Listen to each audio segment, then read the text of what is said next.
తీసుకుని పోలవరం ద్వారా గోదావరి నీళ్లు మనం తెచ్చుకోగలిగితే ప్రతి ఎకరాకు నీళ్లు ఇచ్చే అవకాశం వస్తుంది. కరువు అనే సమస్య ఉండదు. అందుకనే ఈ రోజు ఇక్కడికి వస్తానని ఒకటి ఆలోచించాను. పురుషోత్తపట్నం లిఫ్ట్ ఇరిగేషన్ పెట్టాం. ఇంకో పక్కన అక్కడనే పుష్కర లిఫ్ట్ కూడా ఉంది. రెండు లిఫ్ట్లు చూసి పోలీస్ అరవాల్సిన పని లేదు. ఆ లీడర్స్ పంపి అక్కడ నిలబడుకుంటారు. మీరు అనవసరం గొడవ చేయొద్దండి. మనకు ముందు పార్టీ వాళ్ళే ఉండేవాళ్ళం. ఇప్పుడు అదనంగా గవర్నమెంట్ పోలీసులు కూడా ఉంటారు. మన లీడర్స్ జాగ్రత్తగా ఆర్గనైజ్ చేసుకోండి. ఈరోజు నేను ఇక్కడికి వచ్చినప్పుడు చూశాను. నా ఆలోచన ఏంటంటే గోదావరి నీళ్లు అనకాపల్లి జిల్లాకు రావాలి. గోదావరి నీళ్లు వస్తున్నాయి కానీ విశాఖపట్నం పూర్తిగా తాగేదానికి గాని పొలాలకు గాని నీళ్లు ఇచ్చే పరిస్థితి రావాలి.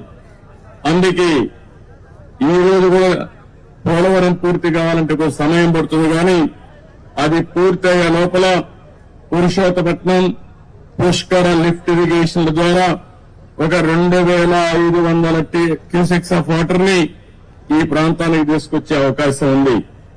అందుకే దీనికి ప్రాధాన్యత ఇస్తాం. ఇక్కడైతే అక్కుడెట్ నేను చూశాను. ఈ అండర్ పాస్ కూడా వేయాలి. ఈ రెండు కూడా వార్ ఫుటింగ్ మీద ఈ రోజే టెండర్లు పిలిచి పూర్తి చేసే బాధ్యత ఇంజనీర్లకు అప్పచెపుతున్నానని కూడా నేను మీకు తెలియజేస్తున్నాను. కాలయాపన లేదు, ఇమ్మీడియట్ గా చేయాలి.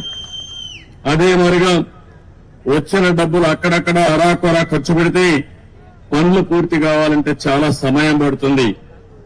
అందుకని ఒక 800 కోట్ల రూపాయలు ఖర్చు అవుతుంది 93 కిలోమీటర్స్ వరకు పూర్తి చేసుకుంటే.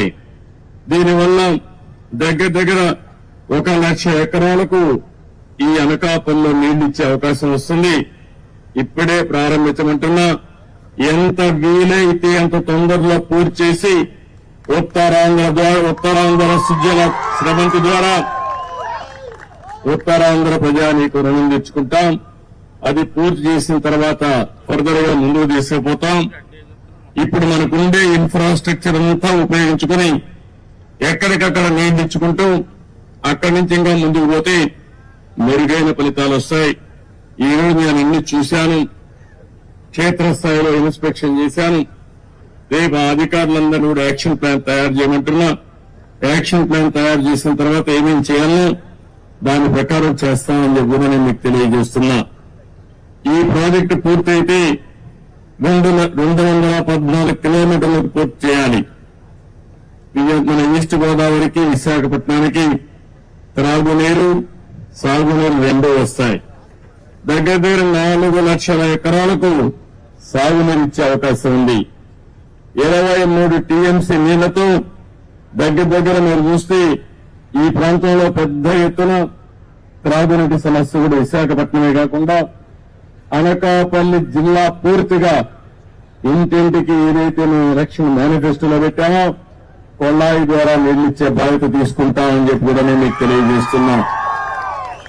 ఇవన్నీ కూడా చేయడం కోసం ఈరోజు నేను ఒకటే చెప్పాను.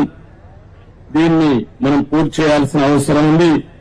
ఇప్పుడే నేను చెప్పిన ఫిగర్స్ లో కూడా మన వాళ్ళు చెప్పింది 800 కోట్ల రూపాయలు ఖర్చు పెడితే 93వ కిలోమీటర్ వరకు 2,20,000 ఎకరాలకు నీళ్లు ఇస్తాం, సాగునీరు ఇస్తాం.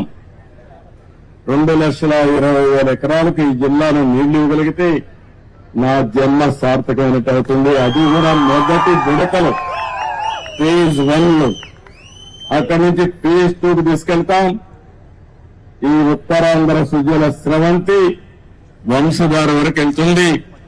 వంశధార గోదావరి, కృష్ణ, పెన్నా నదుల అనుసంధానం చేసి ఈ రాష్ట్రంలో కరువు లేకుండా చేయాలనేది ఎన్డీఏ అభీష్టం అని చెప్పి కూడా నేను మీకు తెలియజేస్తున్నా. ఇక్కడ షుగర్